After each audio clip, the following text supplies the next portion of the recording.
Hello everyone, welcome to the Littleton Model Railway, and today I'm going to talk about my experience in building the Parkside CCT wagon and also this little V-hopper.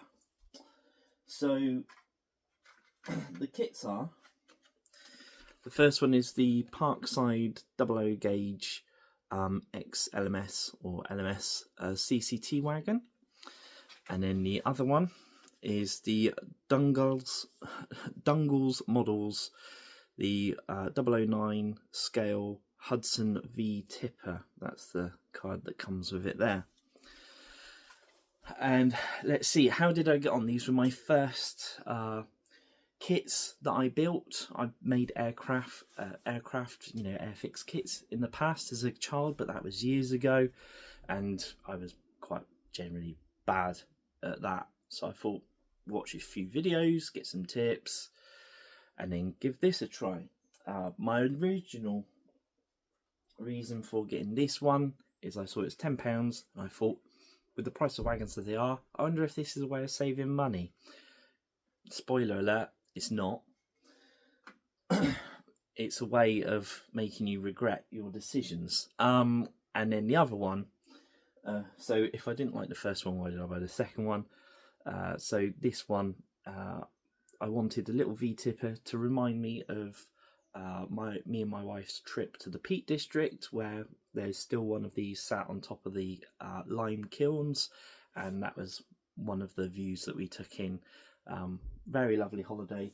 So I wanted one of these. I don't think you can buy an actual model, so you have to get the kit version for that. My experiences for both kits is quite different, and I'll talk through those. So firstly, I'll talk about I'll cover this one first. So this little V-tipper here, I'll just hold it up close to the camera. I'm happy with this one. I actually did this one first before the other one. Let's see. So the only real issue with this was that some of the parts are very, very thin, very fiddly. So you can see on this end, there's this part of the V-tipper makes a little U shape. I'll just try and get that in focus.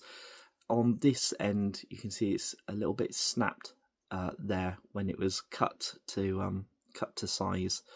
So as I was taking it off the sprue, part of it just pinged off. I tried a couple of different methods with cutting the sprues, so with a scalpel or with a pair of snips.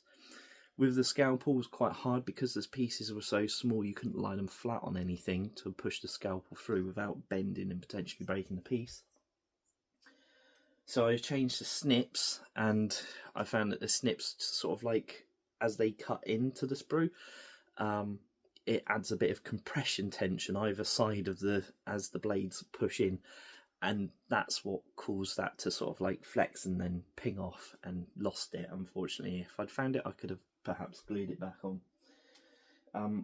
The pieces are very fine, so they are very, very delicate, easily broken. It perhaps would have been better to get a few kits, that way you can have one kit for spares if certain pieces break. The other part is the part that holds the wheels in place. That's one piece that goes across there. It sort of fits into a slot. That snapped in half, but wasn't a problem because it fits into a slot. I could put both the halves into the slot, glue them in place, and once it was painted, you can't actually tell that a snap there happened there at all. Let's see, so I'll pull out the instructions. The instructions for the V-tipper are quite clear.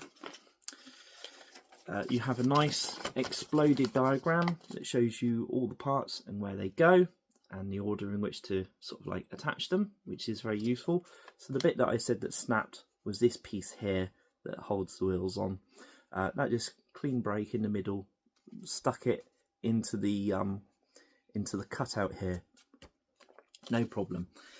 There is also a small chain on the instructions that comes with it. I've lost the chain, but I wasn't going to fit it anyway, because the one at the Peak District didn't have a chain on it. It's not the exact same hopper, tipper, I mean, but it's as close as I could get, and I'm happy with the way that it looks. This little thing, I've got to find a home for it, so currently it just sits up there on the farm, on Littleton Farm, on the top of the hill, just looking relatively abandoned. Okay, I should say, so painting it, I did dry brushing technique, black paint, rubbing it on a kitchen towel, and then dry brushing onto the hopper. The reason I did that is because if you put the paint on wet, it goes on quite thick and it can end up masking some of the detail, and I didn't want to do that given it's such a fine piece. The one thing I do need to do is use my airbrush to give it a coat of varnish, just to like a satin or matte varnish, just to help protect the paint, so that if it gets wet, for example, you know, if I spill anything or whatever, that the paint doesn't become damaged. Now this, I hate this. This is a nightmare. Very different experience. So you might think that this looks okay. I think the overall end result is all right. There are noticeable issues with it, and making this made me regret my decision. General rule of thumb, I think, if it takes me so long to do something that I could earn the amount of money to pay somebody else to do it, then I'll pay somebody else to do it. That's my sort of like general rule of thinking about it as to whether or not something's value. So obviously, there's no way I could build a steam engine. I don't have the tools, the technology, or the equipment. So obviously, I buy those from a manufacturer. From Hornby. I don't make them myself. This kit here, £10. Okay, so to make this of any kind of value, you'd have to be able to make it relatively quickly. It's not a quick thing to do, is my first discovery. I should have perhaps realised that. So obviously, if it takes long to do, the other factor is, do you enjoy it? I did not enjoy this. I would have done if the kit and the instructions were better, but they are not. So let's go over the issues. Firstly, the instructions. Do you have a nice exploded diagram like with the V-tipper? No, you don't. That is the diagram you get. It's terrible because it doesn't mark out where pieces that need to fit together are, you know, where pieces might butt up against each other to lock them into place. Doesn't mark those out. Doesn't give you like the correct positions of the sole bars. They're very sort of like badly done. Doesn't tell you the depth at which to do things, and these instructions are just hard. I mean, the print to start with is quite small. Fortunately, I can see, but other people might have an issue with that. And the instructions miss some key elements as well. So that I found from watching YouTube videos. So where to start? Firstly, unpackaging it. I found that certain pieces of this were warped. The roof is warped. The sole bars that hold the wheels in place were warped. These are sort of integral parts to the structure of the engine, particularly the sole bars, because they hold the wheels on. So if they're out of position, if they're warped, it's very hard to get them in the correct position to hold the bloody wheels in. Yeah, so they were curved. So as they are here, they actually bowed outwards. There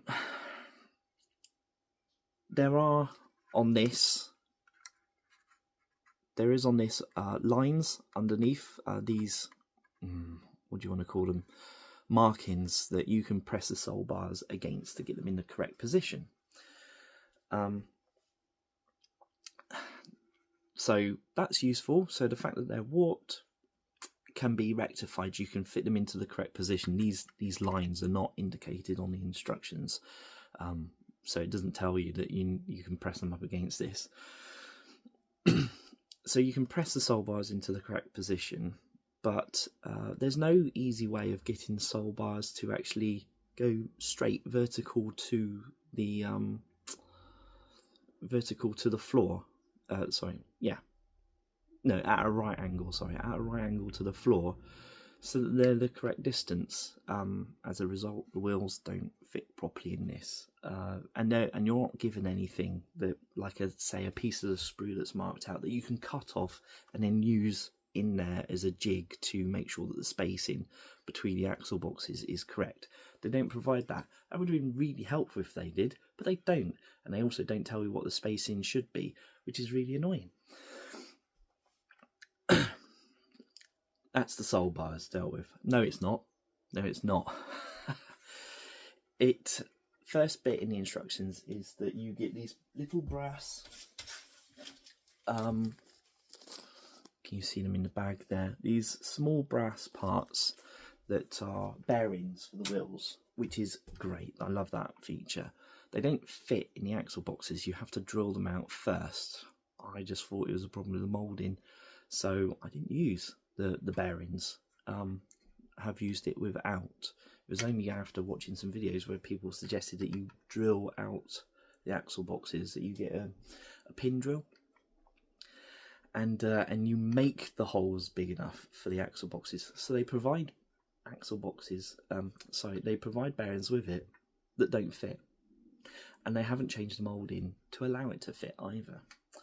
I'm assuming that when this was originally sold years ago, that the moulds didn't include bearings. These, you got to be careful with these. These are really fine parts to cut out and glue on. It's not properly marked out where they go. It's a bit fiddly. They don't sort of like lock into place in any grooves or slots or anything like that. So that's a bit fiddly. Add in the brakes to here. It says to glue them on the back of the soul bar, which is fine. So you got the depth correct, but the exact positioning, how close to the wheels they need to go, is left up to you.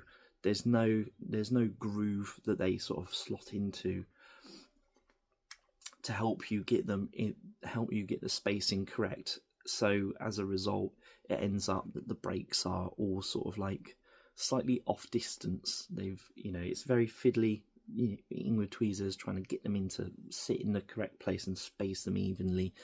That's very hard. So it would have helped if the moulding was improved in that way as well.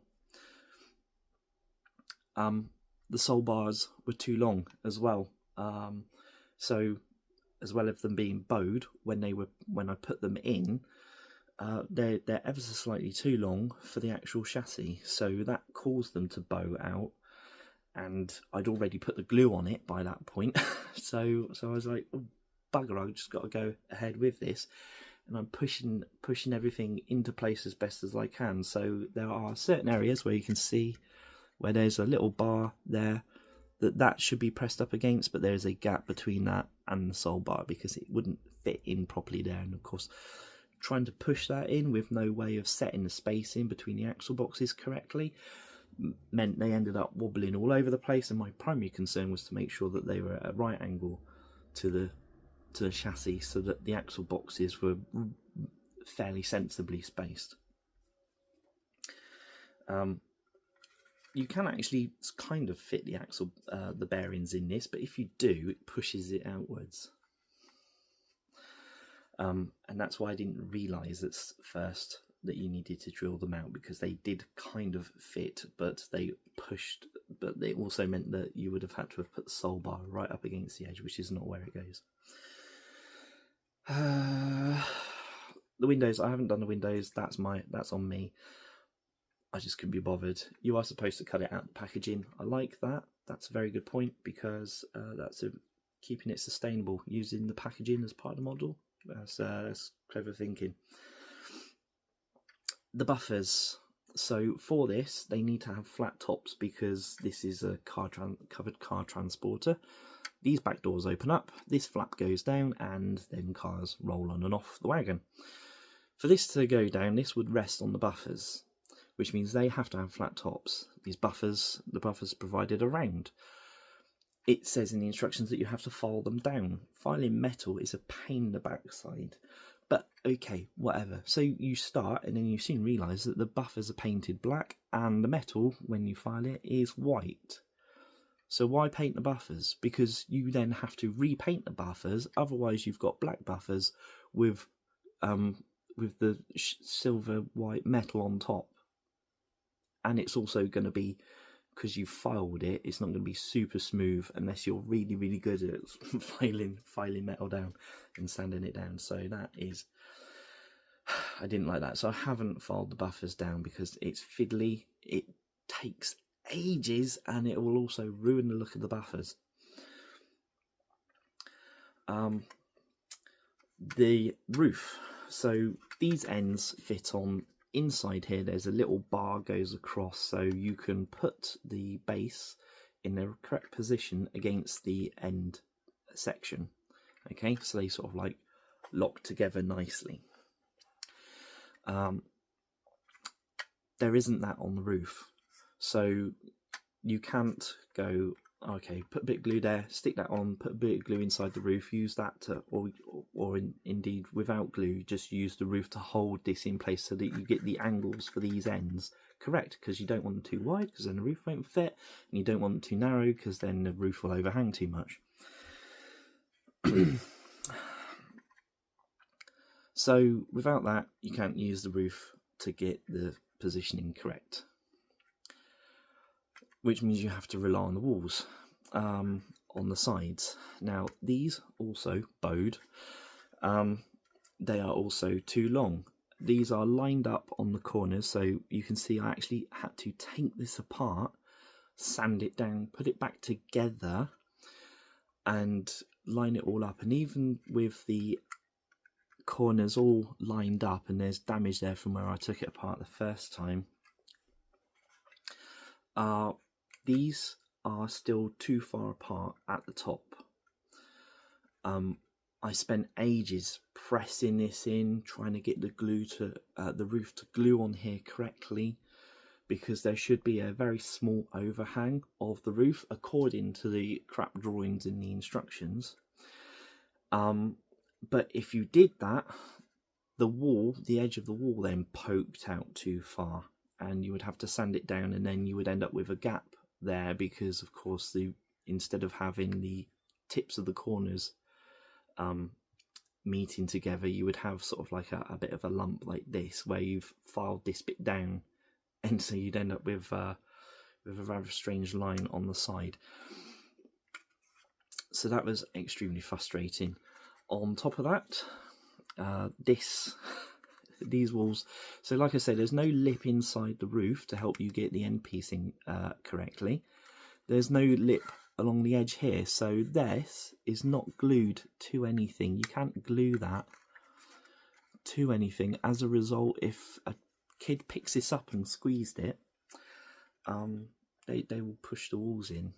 They could damage it, or if something fell on this, there's nothing there to stop it from getting crushed. There's no resistance at all, and you can't really get in there and glue it to the inside of the roof either, because to do that you need pressure coming from inside pressing out to press it against the inside of the roof. That doesn't exist. There's no way of doing that. So the walls are not connected to the roof. The roof is only glued on at the ends. Yeah, and the roof was warped as well. So this end matches fine. Excuse the bad paint job. I didn't really take this seriously at this point. This end, the roof, you can see on the corner there, it's warped out, and here it doesn't meet there. I spent ages pressing firmly on that, trying to get the glue to set. Just wouldn't stick. And if you did get it into the correct position, because it's slightly twisted, it would then push this end out. And so I made the decision that I would get the end that fits to actually fit, and then this is just going to have to stay here with its gaps. Paint wise, I did the same dry brushing technique. That took ages, but I'm pleased with how it sort of came out. I've painted it the wrong colour because whatever. I just didn't care by this point of getting it done correctly. I just wanted to finish it, see it through to the end, and see, like, experience the project. Yeah, so I painted it a kind of brown that kind of matches a Great Western wagon more than an LMS, or I was going for BR Parkside, but I got the wrong shade of brown. And then dry brushed white paint onto the top. So that was my experience of that Parkside model. It was a thorough nightmare. It was very badly designed, or it's terribly moulded, and the instructions are awful as well. The V-tipper, much better, mostly down to the instructions and the fact that the moulding wasn't warped. So they both cost about the same price, even though that one's a lot bigger. They were both about £10. So would I recommend it? Well, making a model, yes, I would recommend it. It is fun. I did enjoy making the V-tipper. I would say start off with something like that, something really small that only has a few pieces.